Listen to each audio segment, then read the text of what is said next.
For all you elk hunters out there, chasing turkeys is basically the same thing. I know the reaction you just gave me, but don't knock it till you try it, and don't try it without OnX. The Hunt app will not only help you find new areas on public ground, but I use it to find out landowner info to get permission on private ground that I see birds on as well. OnX Hunt has a special offer for you. Use code CAL to receive 20% off your membership at onxmaps.com/hunt and find more birds this spring. There's nothing like snook hook sets at dawn or catching a tarpon in the moonlight. Find your next fishing trip made easy on fishingbooker.com and experience the magic of the Sunshine State or any other destination on your fishing bucket list. Book a blue water adventure in search of sailfish or go snapper fishing with the kids. With over 6,000 captains and trips to choose from, planning your next one just got a whole lot easier. Download the Fishing Booker app on the Google Play or App Store, or visit them online at fishingbooker.com to book your trip today. Hey, I just sat down with the owners and operators of Maui Nui Venison. They're on a mission to balance axis deer populations on Maui while giving back to the community and run a totally sustainable operation. For folks like me who want to get your own meat but aren't always successful, you can become a snack subscriber, get some axis deer sticks sent right to your door. Visit MauiNuiVenison.com. That's MAUINUI venison.com and use promo code CAL for 20% off your first order. From MeatEater's World News Headquarters in Bozeman, Montana, this is Cal's Weekend Review presented by Steel. Steel products are available only at authorized dealers. For more, go to steeldealers.com. Now, here's your host, Ryan Cal Callahan. Drivers along Highway 371 in Minnesota noticed something strange earlier this month near mile marker 36. Smiling down from an electronic billboard, the face of a 40-something white man appeared next to the words, "This is Troy. He sucks at fishing." Troy is part of a group of anglers that takes a big ice fishing trip every year. According to one member of the group, David V., Troy has been, quote, less than successful. Apparently, Troy can go entire days without catching a fish, and his fishing buddies haven't been shy about giving him a hard time. But the constant trash talk didn't stop Troy from upping the ante. He commissioned a personalized message from actor Christopher McDonald, who you may remember as Shooter McGavin from Happy Gilmore. You're in big trouble, though, pal. I eat pieces of shit like you for breakfast. You eat pieces of shit for breakfast? No. In that video, McDonald taunts the rest of the group, asking whether they really think they're going to beat Troy on their annual trip. That's when V and his friends decided to let the world know that Troy sucks at fishing. They bought the billboard ad for just under $300, and it ran for 5 days. It also included an email address, troysucks2@gmail.com, where folks could send even more trash talk Troy's way. V admitted that Troy is a fine fisherman, but their stunt sets a high bar. If you think you and your crew are good smack talkers, you have to ask yourself, are you good enough to show the world via a $300 billboard on Minnesota 371? This week, we've got moose, stream access, and our first snort report of the fall. But first, I'm going to tell you about my week. In my week, well, man, a ton has happened. To start off, thanks to everyone for the dozens of responses to our margarita query. More emails about that than almost any other topic as of recent. Now let's channel that passion and enthusiasm towards conservation, shall we? And let's not forget that we are moving into autumn. So it's time to sunset the margs and move into old-fashioned time frames. And when I say old-fashions, I mean the real stuff that doesn't contain any sort of club soda or bubbles and isn't too sweet. I'm sweet enough. Sweet, sweet sugar cola. You know it. Anyway, I have returned from the land of enchantment, New Mexico, and as I was reminded, the enchantment in New Mexico is in the form of chiggers. Chiggers, or Trombiculidae, are an evil creation, when in the larval form anyway. They're a 6-legged mite. After crawling onto their hosts, in this case me, They inject digestive enzymes into the skin that break down the skin cells. They don't actually bite, but instead form a hole in the skin called a stylostome and chew up tiny parts of the inner skin, thus causing severe irritation and swelling. The severe itching is accompanied by red pimple-like bumps or papules that erupt with pus. If this isn't bad enough, they really hit the friction areas of your body: the waistband, the hip belt, and the backpack straps. Outside of the chigger type of enchantment, we found a lot of the elk type of enchantment as well. Had some great opportunities on young bulls, but we were hunting a big bull unit, which is really hard. I typically set my sights on broadside elk, then I'm more free to look for antlers and deer and birds and just relax and have fun.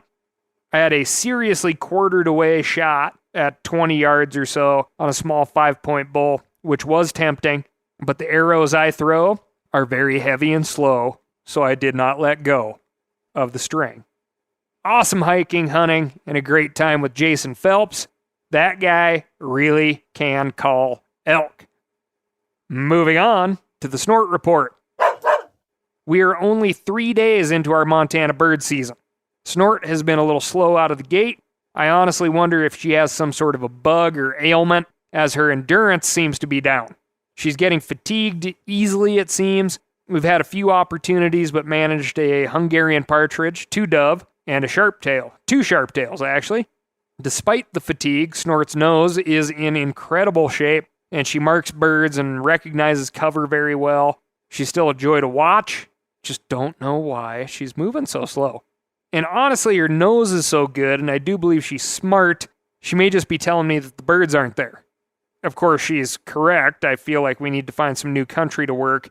I run the tracking function of Onyx, as well as a Garmin GPS collar, purely because I love the data, love seeing the amount of ground that we've covered. It also lets me enjoy the hunt even after we're back home. And suffice it to say that it's not for the lack of walking. Side note, we've only found 2 rattlesnakes so far. No bit ears.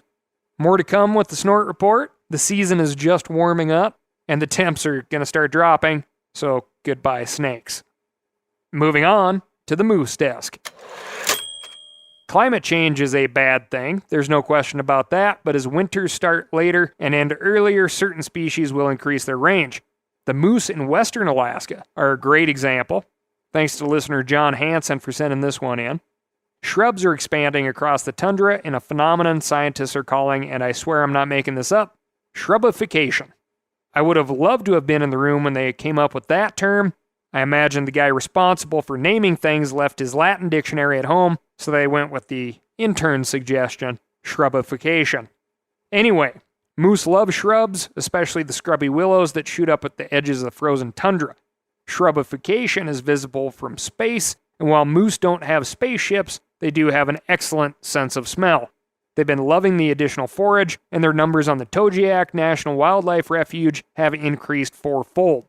According to a report in High Country News, a good crop of summer vegetation means more moose twins are born and more calves survive.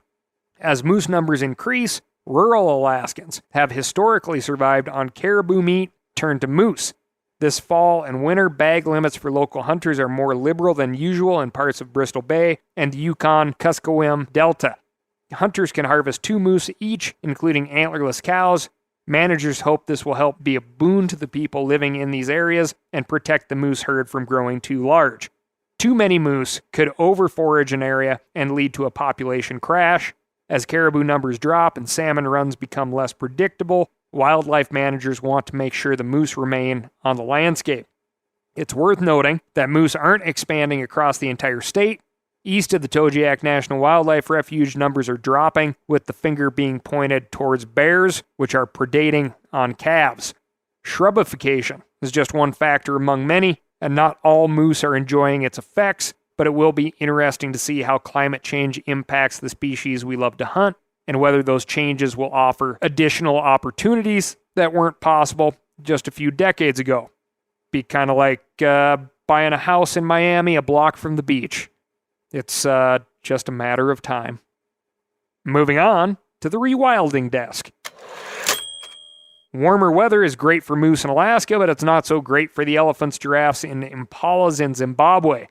Zimbabwean officials have begun moving more than 2,500 wild animals to other parts of the country to rescue them from drought. They're being shipped in crates and trucks from Zimbabwe's Save Valley Conservancy in the south to 3 conservancies in the north in one of Africa's biggest live animal capture and translocation exercises. This particular Noah's Ark includes 400 elephants, 2,000 impalas, 70 giraffes, 50 buffaloes, 50 wildebeest, and an assortment of lions, zebras, and dogs. This isn't the first time the country has moved thousands of animals to save them from natural disasters. In the 50s and the 60s, over 5,000 animals were moved in order to rescue them from rising water caused by the construction of a massive hydroelectric dam. This time, officials are worried that the drought-stricken landscape won't be able to support as many animals as currently live in the conservancy. A spokesman for the Zimbabwe National Parks and Wildlife Management Authority told the AP that they're afraid the animals will destroy their own habitat in search of scarce water and food. The critters are also encroaching on human settlements to find food, which is causing, quote, incessant conflict. Of course, wildlife officials could just cull the animals, but as you can imagine, that's not the most popular idea. Culling has also been rejected because the folks in charge of the project want to use those 2,500 animals to rewild another part of Zimbabwe. Rewilding is a conservation strategy that assumes humans should play a limited role in managing wild landscapes. Rewilding advocates say we should try to replicate natural ecosystems as best we can, and then let those systems operate on their own.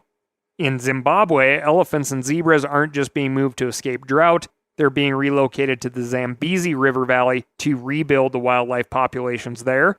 The operation is called Project Rewild Zambezi, and advocates hope they can, quote, restore the wild back to what it once was. They're not the only ones. In the UK, an outfit called the Kent Wildlife Trust just introduced 4 European bison to a forest in southeast England.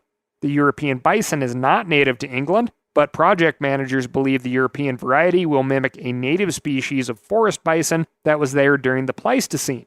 The bison were released in a controlled environment, and advocates hope that the animals will help woodland recovery and management. They say the bison are a keystone species that will increase biodiversity and habitat variety. Here's Tom Gibbs, one of the bison rangers, explaining what they hope is going to happen. What we're hoping is that these bison are going to create an open space and really letting light come down to the ground and invigorating the woods here. And we're hoping that's going to have a massive impact on biodiversity and creating a more resilient site here for future generations and in the face of things like climate change. Rewilding is based on the trophic cascade theory. You've probably heard this term used in relation to Yellowstone wolves, and we've covered it before on the podcast. According to this highly debatable theory, large predators and herbivores have an outsized impact on the landscape, and reintroducing these species will have positive downstream effects. Their impact will cascade up and down the food chain and restore our ecosystems to what they once were. Moving on to the Public Land Desk. For the first time in history, the Bureau of Land Management has approved an application to store carbon dioxide underground. ExxonMobil will sequester the greenhouse gases deep underneath the earth on BLM land in Lincoln and Sweetwater counties in Wyoming. Exxon currently sells carbon dioxide for commercial uses, and excess carbon dioxide is vented into the atmosphere. Now they'll be able to pipe those gases 18,000 feet underground in the water leg of the Madison Formation. Every day, they'll send 60 million cubic feet of carbon dioxide into the storage area through a well pad and pipeline, and the BLM says those gases will be stored there permanently. Carbon dioxide has been injected underground in the United States since the 1940s, but typically as a temporary measure to produce more oil. According to a BLM press release, this is the first time the agency has issued a policy to allow for the permanent underground storage of carbon dioxide. This is a type of carbon sequestration known as geologic sequestration. In this process, carbon dioxide is usually pressurized until it becomes a liquid, and then it is injected into porous rock formations in geologic basins.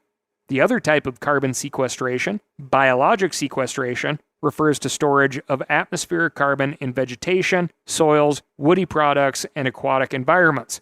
If injecting liquid carbon dioxide into our public lands makes you a little nervous, join the club. Public land advocates usually worry about extractive activities, public taking stuff out. Are we now going to have to worry about people putting stuff back in? Also, the fact that the BLM has never approved a project like this sounds like the beginning of a worldwide disaster movie. However, there is reason to believe things won't end quite that badly. Again, been doing this since the 1940s.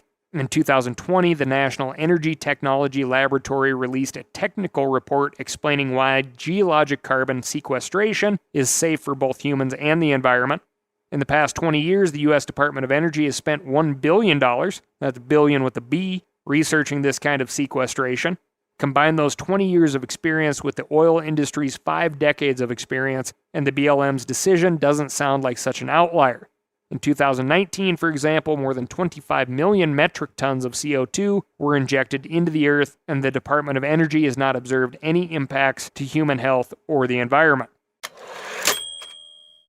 For all you elk hunters out there, chasing turkeys is basically the same thing. I know the reaction you just gave me, but don't knock it till you try it, and don't try it without OnX. The Hunt app will not only help you find new areas on public ground, but I use it to find out landowner info to get permission on private ground that I see birds on as well. OnX Hunt has a special offer for you. Use code CAL to receive 20% off your membership at onxmaps.com/hunt and find more birds this spring. Now, a lot of you guys are familiar with the old hunting tradition of eating, some organ, the heart or a chunk of liver off the first animal you kill. I had that when I was a little kid, and it was a big deal. Organ meats were always prized by frontier people who knew the importance of getting a lot of different minerals and nutrients. And as often is the case, those guys were onto something, because organs are among the most nutrient-rich foods on the planet. And you can get the same benefits your ancestors craved via convenient daily capsules from Heart and Soil, made exclusively from regeneratively raised, grass-fed, and finished cattle. Heart and Soil's unique freeze-drying process means all those important nutrients are trapped in, ensuring you experience every one of the benefits of nature's superfood in a clean, convenient, taste-free capsule.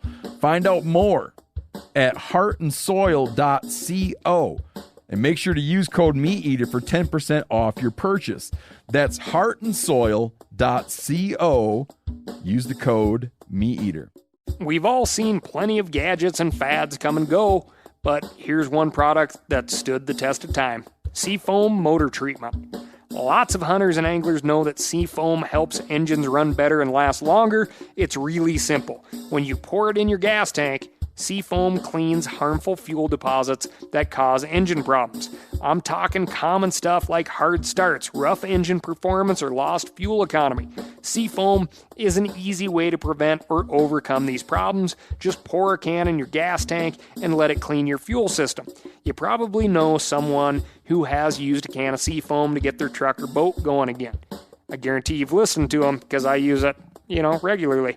People everywhere rely on Seafoam to keep their trucks, boats, and small engines running the way they should the entire season. Help your engine run better and last longer. Pick up a can of Seafoam today at your local auto parts store, or visit seafoamworks.com to learn more. Moving on to the public access desk. It looks like the stream access controversy in New Mexico might finally be winding down, at least for now. Earlier this month, the state Supreme Court issued their written opinion on this case, and it lands squarely in the favor of public access advocates and those that enjoy the F word. Of course, I'm talking freedom. The whole thing is worth a read, but here's the best bit. We hold that the public has the right to recreate and fish in public waters, and that this right includes the privilege to do such acts as are reasonably necessary to effect the enjoyment of such right. Walking and wading on the privately owned beds beneath public water is reasonably necessary for the enjoyment of many forms of fishing and recreation. The court stressed that anglers can't trespass on private property in order to access a stream, and they can't trespass from the stream onto private property. But nobody's ever been asking for that. Anglers have every right to wade up or down a stream, even if it crosses through private property. If you haven't been following this case, here's the quick backstory. The New Mexico Game Commission had a process that they basically created by which a landowner could apply to designate a stream running through their property as non-navigable. This was based on some poorly chosen words thrown out there and acted upon as an opportunity. If the state granted this designation, the landowner could prohibit access to the stream, even if an angler accessed the water on public land and never set foot on either bank. This was clearly in violation of the state constitution.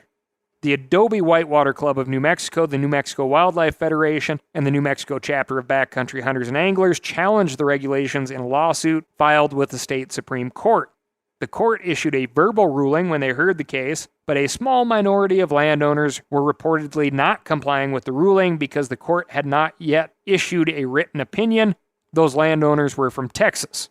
With this latest development, the issuing of the written opinion, New Mexico joins tons of other states like Montana, Idaho, Iowa, Minnesota, North Dakota, and, ironically, Texas in affirming the public ownership and use of water for recreational purposes.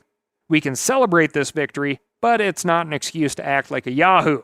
Respect the landowners whose property you're fishing through. Most of them are happy to have you there, but some of them are understandably worried about strangers so near their property. I'm preaching to the choir here, but remember to be respectful, don't cause any damage, and don't leave any trash.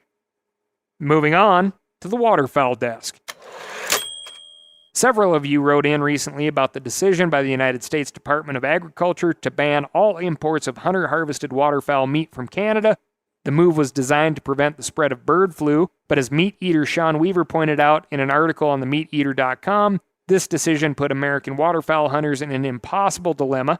They weren't allowed to bring their game meat across the border, and you can't just go up there and kill a bunch of birds and leave them. Well, I'm pleased to report that thanks in part to the outcry from hunters, the USDA's Animal and Plant Health Inspection Service has reversed their decision.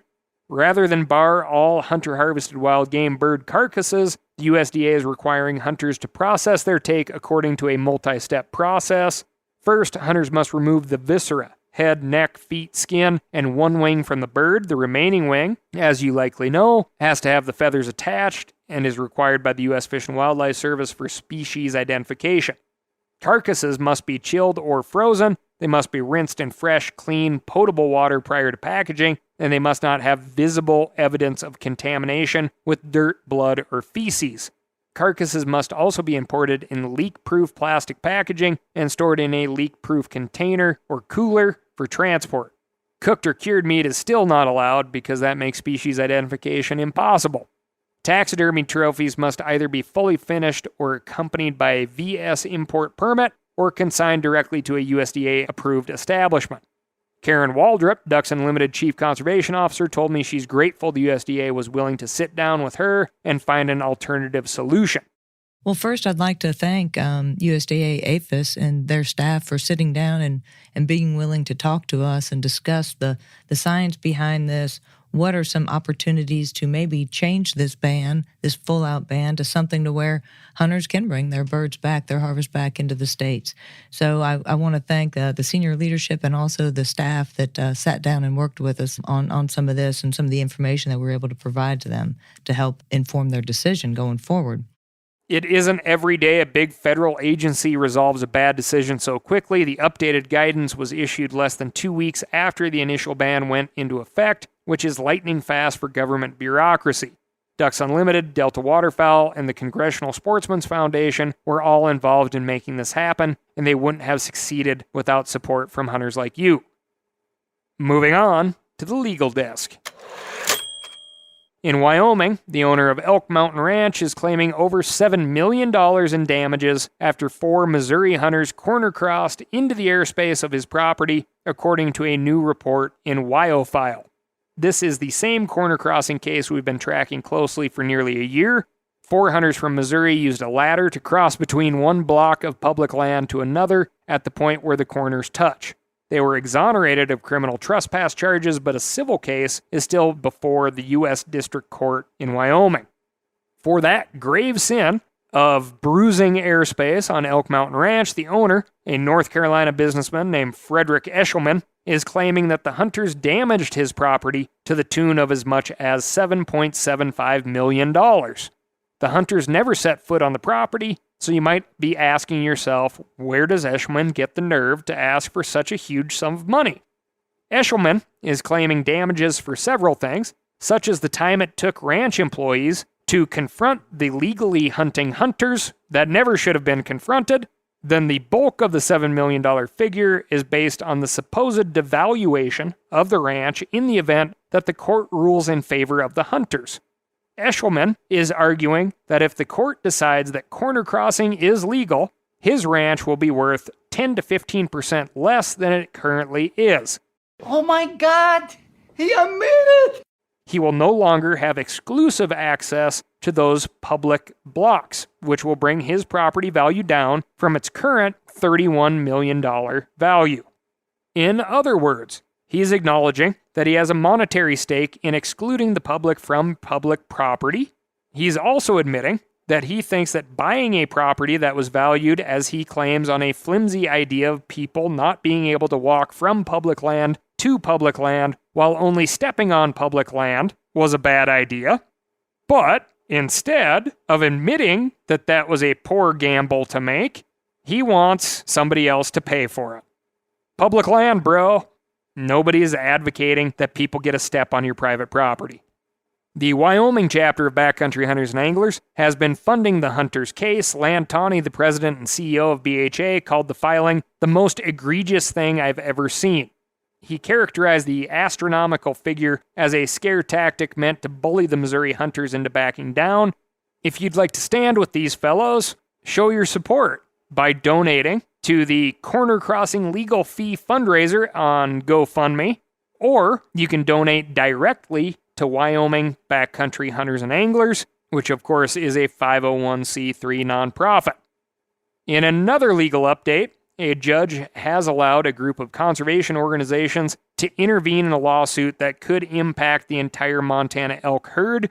We've covered previously a lawsuit brought by the United Property Owners of Montana against Montana Fish, Wildlife, and Parks.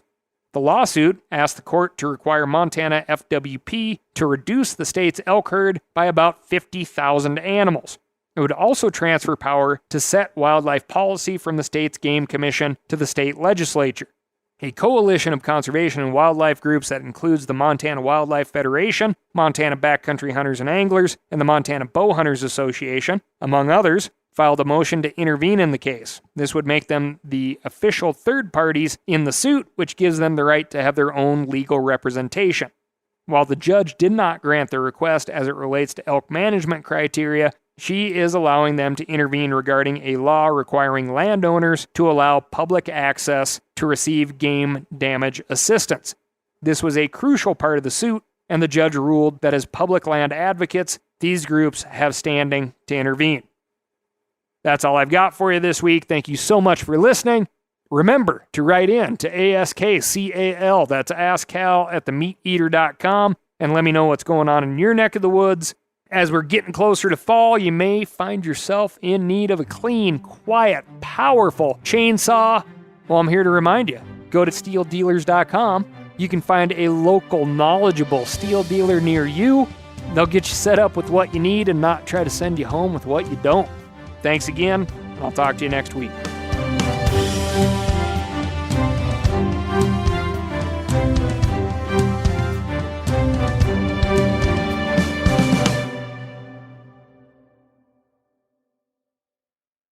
I'm sure a lot of you guys remember the old ceremonial hunting tradition of eating the heart out of the first animal you killed. Meat from those organs are among the most nutrient-rich foods on the planet. You can get those same benefits your ancestors craved via convenient daily capsules from Heart and Soil. Find out more at heartandsoil.co. And remember, use code MeatEater for 10% off your purchase. Hey, I just sat down with the owners and operators at Maui Nui Venison. They're on a mission to balance axis deer populations on Maui while giving back to the community and run a totally sustainable operation. For folks like me who want to get your own meat but aren't always successful, you can become a snack subscriber, get some axis deer sticks. sent right to your door. Visit MauiNuiVenison.com. That's MAUINUI venison.com and use promo code CAL for 20% off your first order.